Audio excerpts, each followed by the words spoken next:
అరటి పువ్వుని తినడానికి ఇష్టపడని వాళ్ళు ఒక్కసారి ఇలా కర్రీని ట్రై చేసి చూడండి. చాలా టేస్టీగా ఉంటుంది. ఒక్క ముద్ద కూడా వదలకుండా తినేస్తారు. అంత కమ్మగా ఉంటుంది. ఈ అరటి పువ్వు కర్రీని ఎలా ప్రిపేర్ చేసుకోవాలి, దీనికి కావాల్సిన పదార్థాలు ఏంటనేది చూసేయండి. అంతకన్నా ముందు hi everyone, welcome back to my channel Telugu home foods and welcome back to one more video. ఈ కర్రీని ప్రిపేర్ చేసుకోవడం కోసం నేనైతే ఇక్కడ ఒక 2 అరటి పువ్వులను అయితే తీసుకుంటున్నాను. ఇప్పుడు మనం వీటిని ఎలా శుభ్రం చేసుకోవాలనేది చూసేయండి.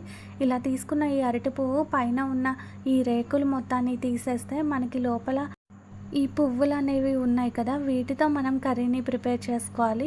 మనకి ఇది టైం టేకన్ ప్రాసెస్ కాబట్టి కర్రీని ప్రిపేర్ చేసుకోవాలి అనుకున్నప్పుడు ముందుగానే వీటిని క్లీన్ చేసి పెట్టుకుంటే మనకి కర్రీ ప్రిపేర్ చేసుకోవడం అనేది ఈజీ అయిపోతుంది. ఇలా అరటి పువ్వు మొత్తాన్ని తీసుకొని వీటిలో ఉన్న ఈ పూలు మొత్తాన్ని సపరేట్ చేసుకోవాలి.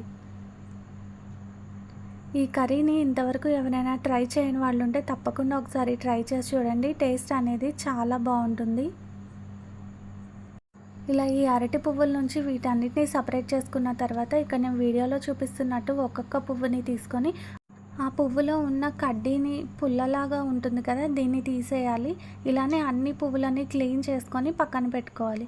ఇలా ఇక్కడ నేను వీడియోలో చూపిస్తున్నట్టు ప్లాస్టిక్ రేకులా ఉంది కదా, దాన్ని అలానే ఈ పుల్లలా ఉన్న పార్ట్ని తీసేసుకోవాలి. ఇలా ఈ అరటి పువ్వులు మొత్తాన్ని క్లీన్ చేసుకొని వాటర్లోకి వేసుకొని పక్కన పెట్టుకోవాలి. ఇలా పువ్వులన్నీ క్లీన్ చేసుకున్న తర్వాత వీటిని చిన్న చిన్న ముక్కలుగా కట్ చేసుకోవాలి. ఇలా కట్ చేసుకున్న ఈ అరటి పువ్వు మొత్తాన్ని వాటర్లోకి వేసుకొని నీట్గా ఒక 2-3 టైమ్స్ వరకు వాష్ చేసుకున్న తర్వాత ఈ గిన్నెని స్టవ్ మీద పెట్టుకొని అవి మునిగే వరకు వాటర్ని వేసుకొని మనకి ఇది రోలింగ్ బాయిల్ వచ్చే వరకు ఈ అరటి పువ్వు మొత్తాన్ని వాటర్లో ఉడికించుకోవాలి. ఇలా మనకి కలర్ అనేది చేంజ్ అయిపోయి మనకి అరటి పువ్వు మొత్తం బాగా బాయిల్ అయిన తర్వాత స్టవ్ ఆఫ్ చేసుకొని ఈ అరటి పువ్వులో నుంచి వాటర్ మొత్తాన్ని సపరేట్ చేసుకోవాలి. ఇలా ఒక స్ట్రైనర్లోకి ఈ వాటర్ మొత్తాన్ని ఫిల్టర్ చేసుకున్న తర్వాత ఈ ఉడికించుకున్న అరటి పువ్వుని పక్కన ఇలా పెట్టేసుకొని ఇప్పుడు కర్రీని ఎలా ప్రిపేర్ చేసుకోవాలనేది చూద్దాం. దానికోసం స్టవ్ మీద కళాయిని పెట్టి ఆయిల్ వేసుకోవాలి. తర్వాత ఇందులోకి తాలింపు గింజలన్నిటిని వేసుకోవాలి. మనకి కర్రీకి పోపు అనేది మెయిన్ అండి. మనం పోపుని ఎంత ఎక్కువ వేసుకుంటే కర్రీ టేస్ట్ అనేది అంత బాగుంటుంది. తర్వాత ఇందులోకి చిన్న చిన్న ముక్కలు కట్ చేసుకున్న అల్లం ముక్కను వేసుకోవాలి. పచ్చిమిర్చిని కూడా పొడుగ్గా కట్ చేసుకొని వేసుకోవాలి.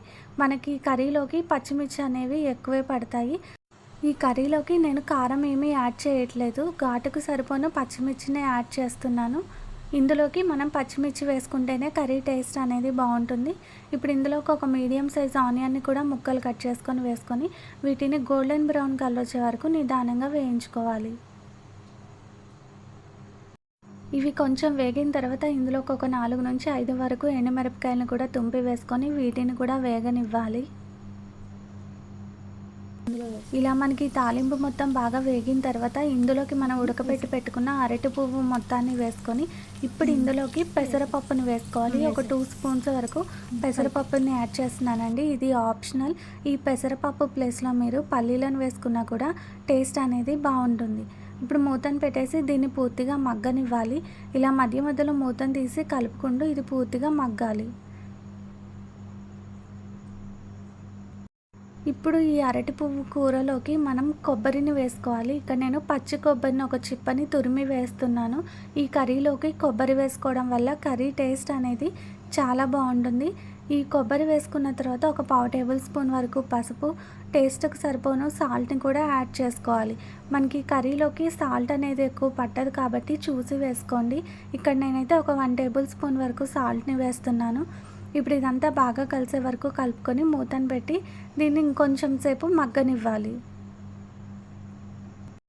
ఈ కర్రీని మనం మధ్య మధ్యలో కలుపుకుంటూ ఉడికించుకోవాలి, లేదంటే అడుగంటిపోతుంది కాబట్టి చూసుకుంటూ కలుపుకుంటూ ఉండాలి. ఇప్పుడు ఇందులోకి కర్రీ ఒక మంచి ఫ్లేవర్ రావడం కోసం ఒక 1 టేబుల్ స్పూన్ వరకు చింతపండు రసాన్ని వేసుకోవాలి. ఇదంతా వేసుకున్న తర్వాత కరివేపాకును కూడా వేసుకొని మొత్తాన్ని కలిపి మూతను పెట్టేసి ఇది ఆయిల్ తేలే వరకు ఉడికించుకొని స్టవ్ ఆఫ్ చేసుకొని దీన్ని మనం వేడివేడిగా రైస్‌లోకి సర్వ్ చేసుకుంటే ఎంతో టేస్టీగా ఉండే అరటి పువ్వు కూర అనేది రెడీ అయిపోతుంది. ఇది మనకి రైస్‌లోదే కాకుండా రోటీ, పుల్కా, చపాతీ దేంట్లోకైనా సరే చాలా టేస్టీగా ఉంటుంది. వీడియో నచ్చితే వెంటనే ఒక లైక్ చేసి ఛానల్‌ని సబ్స్క్రైబ్ చేయండి.